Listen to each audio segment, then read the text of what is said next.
So this is my Creativity CR10 V2. I don't really like this little line it does right here on the side. See it? Beep. But for the most part, it's alright. I'm still working on it because the guy who had it had some kinks with it. This is the second hand for me. But yeah, he only printed ABS. This whole entire housing, when I first got it, moved like at least half an inch whenever fucking you touched it. So now that I have it really stable, so there's no problem with me touching it. This is one of 6 machines we have in the house. We have 2 Aquila freaking Bolt Labs version 2s, which we don't literally care for. But we also have a Snapmaker, and that Snapmaker is amazing. It's so beautiful. It's freaking.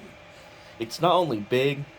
It's not as tall as this or as big as this, because I mean, insane. But it's big, but it's quiet. And a lot of reviews on that thing said, "Oh, it's one of the loudest machines I've ever heard." And I'm like, me and my buddy were fucking have these in our room, and it does nothing. I'm like, I can sleep through this. Fans is whatever, but his is just as quiet as well.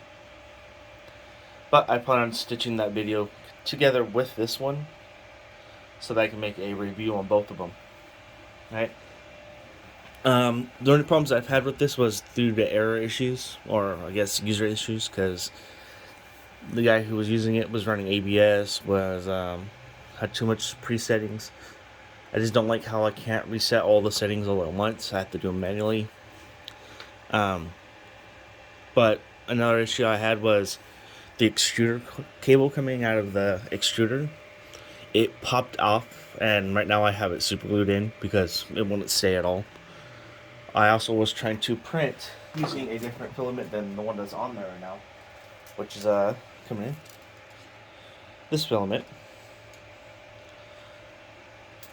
And for some reason, it just did not want to work with that filament at all.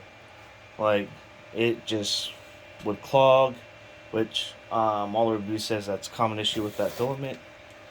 I plan on making figures and stuff using the silver I bought and or this gray, which to me they look exactly the same almost, but as you can see, the silver is a little bit more glossy. Then I also plan on making figures using this gold. My problem is I gotta figure out how to use these before I can, actually use them. Another thing is that I made supports. I was trying to make a little Eevee figure. It came out weaker than I thought it would be. Is right here. It failed last night, but the supports came right off. So that's the first for me. Was that I actually had the supports down for once. But let's just get this closer. It's a lot better than my previous attempts. Alright. I plan on showing you guys some later of the ones from the Snapmaker. Sorry for all the thinking. But this is just my review of the Creativity CR10. It's good. It's just that I'm still in the process of figuring it out. I don't have everything that came with it. I just have the machine itself. I didn't even have a USB for it. My only issue is that it does not like to save the flow rate. So I have to have the flow a little high at 130. But I figured that out on Cura. Right? And another issue was that this belt retentioner is hard as hell to tighten up. What's over here? Let me see it. Camera. Right there. It's hard as hell to tighten up because, I need 2 hands. One to pull and one to tighten, but at the same time I gotta keep it stable. So they could do a little bit better on that, I think, but because to me this is kind of loose. Well, at least on the bottom. I'm gonna stop fucking with it while it's printing. Alright, but it is currently printing a Cubone with supports. I'm gonna see how well it comes out, see if I actually have the supports done. Whenever that video's, whenever it's done, I'll take another video of it. But while that is printing, I'm gonna show you what it looks like. I'm also playing Call of Duty.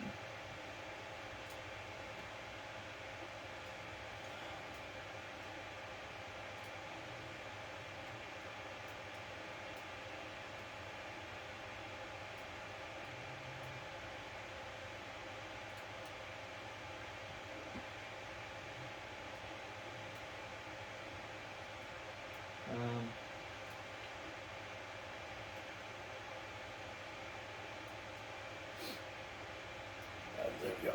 At least that should work. I'm gonna bring you over here real quick. I'm using them on my cell phone, guys, so it's just a little cell phone stand I have. So, I don't know if you can see it, but that's what it's supposed to look like. If I bring the file up, which should be here. I paid for these off of, paid for these from Etsy. That was the first time. It took them a while to get to me, but Miss Pikachu, hold on. Cubone. What mod? I can just do this. Hold on. There you go. So, cancel. It's gonna be 300 something. Where is my file? There it is. 370, I think. Yeah. So this is what the Cubone's supposed to look like. It's gonna be blue because that's what I have in there. Hopefully it comes out looking like this. I made it's the full body. I scaled it up by like 25%, and it's still pretty small. But I have supports for its bone. I think its skull a little bit. But I'm gonna let you know how this comes out, how well detailed it is, and then I'm gonna send the same file over to my Snapmaker, and I'm gonna have the Snapmaker make the same one, because you never know. It's only gonna take about 1 hour to make right here. And so this is with the super quality, which means it's best I can get. And then also I put generated supports. This is gonna be my support settings. It's only going for 55% angle, which as you can see on that tree limb I made for a Eevee figure that I have, it's pretty well.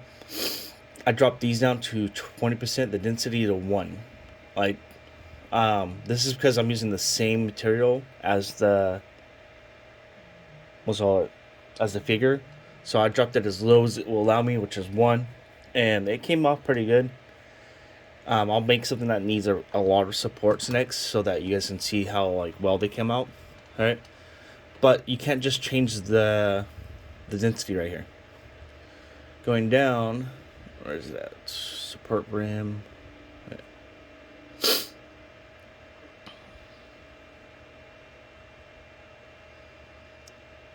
There was something I changed on here that also, maybe it's up ahead. Generate supports everywhere, 55. Let's say even it out. Well,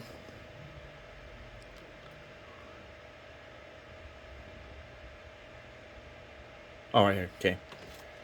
So the support interface density, I changed this to 10 because it's the same material. It was at 33% standard, which would have been fine if your material was different from the PLA you're using. Right, or it's like a soluble or breakawayable, whatever. But everywhere I was doing was changing this as they're printing, so I changed it to 10 to see how well it did. It did amazing because it peeled right off that tree limb. The tree limb broke because I was messing with it. It wasn't because of it, and it failed when I was printing it. So that's another thing. And I also changed. There was another one. I think it was this. This was 30% too. And I changed it to 10. I dropped pretty much everything I can as to 10 besides the density. The density was at 1. This way, whenever it's printing a support, it is a lot noticeably more weaker than the surrounding materials. That's because it's the same. That's because it is the same material. Now, if you have like the different materials for the support or the dual nozzle extruder that allowed you to do different materials for the support, and you had like I have no clue what it's called, but the solvent one, then that's another story. But this is just so that people who are just starting out like I am, because this is literally my second 3D printer, and I've only had one for about a week and a half. The other one I just did not like. It was small, never printed on time, it was never accurate. I had to have the flow up to 280 just in order for it to stick. Like, it sucked. And so I found somebody who was selling the Creativity CR10 V2 for a lot cheaper. Alright. Sorry, I'm not really computer literate, so that's the reason why this is going to be really choppy. It's going to be a long review. This part is only going to be around probably another 5 more minutes. But with this Cure app, which is the Ultimate Maker, this is the 5 something, the newer updated. So you can monitor it, right? Over here on the right side, you can change the preheat setting. The only problem with this is that once it's set and it starts to print, you can't change it, you can't alter it, so that sucks. I wish that you could, just in case, let's say you messed up and have it too high, you can drop the temperature. Let's say your print's not coming out as well at the temperature you wanted it to be. My build plate, I have been running at 70, which is high on the high end, but it's been sticking like a god, I guess. Fucking, I had everything stuck to it. It took me a while to get this calibration cube off. This gives me an estimate of how much time is left, which is right here. It's 42 minutes, but it's supposed to take approximately an hour and 2 minutes. This gives me a preview. I don't know how to set it up to where it follows the printer, but I will figure that out one day, and I will make sure that I let other people know. Alright, we do X-ray. It tells me what it looks like, and that's cool looking. I didn't know that. Another thing is over here, if you come here, just manage your printers. You can add your printer. Actually, technically, I believe you can update it from here, but I don't know on that for sure. I just know it says update firmware. I just don't know how yet. Alright? But if it doesn't have your printer in it, it means your printer's not supported on it, and you can't really control it. Which the Aquila 2 is not supported on that thing, so you cannot control it from it. So that was the one downside of it, was everything had to have been done beforehand and then put on the machine and adjusted on the fly. I'm gonna check all these boxes again. But I really like it so far. As you can see from over here, it is coming out well. I'm gonna drop you guys down a little bit lower. It's small for some reason. I have no clue. It's just the way the STL is. Don't mind my messy ass room. But that is that. Once this is finished, I'll make a continuation video.